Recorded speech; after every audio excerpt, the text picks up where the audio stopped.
তখন সাভার ভালো ছিল না, আমি নিজেও ভালো থাকি নাই। দীর্ঘদিন ফ্যাসিস্ট আওয়ামী লীগের বিরুদ্ধে যুদ্ধ করার পর আমরা এক পর্যায়ে বাংলাদেশের মানুষ নতুন করে স্বাধীনতা পেয়েছি। সেই স্বাধীনতারই ফল আজকে আমরা এইখানে জনসভা করতে পারছি।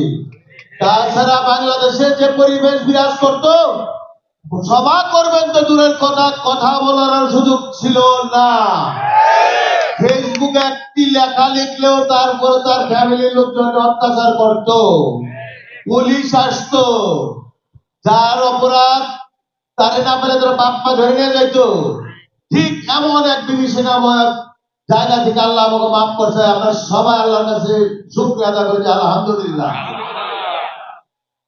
প্রিয় এলাকাবাসী, এই সাভার পৌরসভা একটি দীর্ঘদিনের পৌরসভা। দুঃখজনক হলেও সত্য, এই পৌরসভা একটি অবহেলিত পৌরসভা।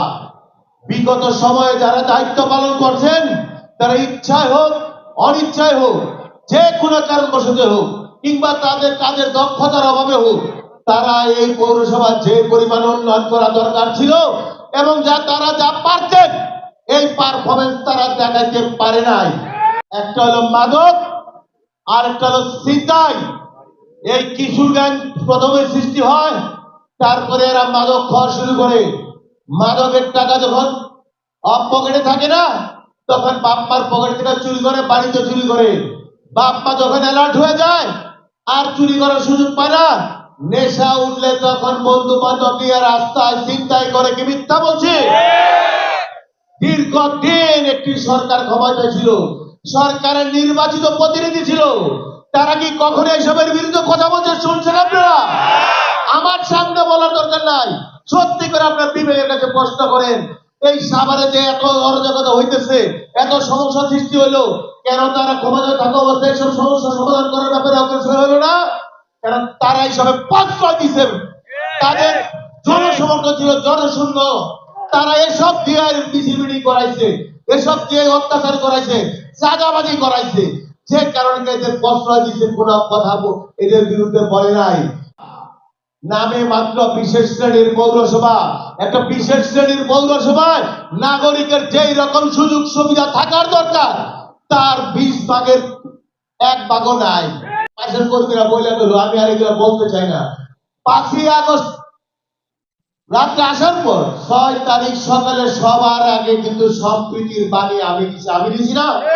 যে কোনো মারামারি করা যাবে না, যারা আওয়ামী লীগ করছে তাকে বাড়ি ভাঙচুর করা যাবে না, কোন সংখ্যালঘু হিন্দু সম্প্রদায়ের ভাই বোনেদের বাড়িতে দোকানপাটে ব্যবসা প্রতিষ্ঠানে হামলা করা যাবে না, রাজনৈতিক প্রতিহিংসার একদম বুইরা যাইতে দেব, সরকারি প্রতিষ্ঠানে হামলা করা যাবে না। এটা কি বলছিলাম আমি বলার পরেই কিন্তু থামছে। কারণ এখানে রাজনৈতিক কর্মীও বাইরেও দীর্ঘদিন বিভিন্ন রাজনৈতিক দলের নেতা কর্মীরা এই ফ্যাসিস্ট দ্বারা আক্রান্ত হয়ে তারাও খুবই ভূষা ছিল, তারাও গেছে, সাথে সুযোগ সন্ধানী কিছু লোকজন গেছিল, তারাও গিয়া মানুষের বাড়িঘর ভাঙা লুটপাট করার একটা ধান্দায় ছিল। আমি যখন বুঝতে পারছি যে এখানে সাধারণ মানুষও এফেক্টেড হইতেছে এবং এই শহরে শান্তি দরকার, মানুষ এটা আমার কাছে প্রত্যাশা করে, তখনই আমি বানিয়ে দিছি। যেখানে সমস্যা হয়েছে আমি সেইখানেই গেছি, যেখানে ডাক্তার আমি সেইখানে গেছি। আমি খুব অল্প সময়ের ভিতরে ব্যাপারটা একদম ঠান্ডা করে দিছি। এটা দিছিলাম এই শহরের মানুষকে ভালোবাসি,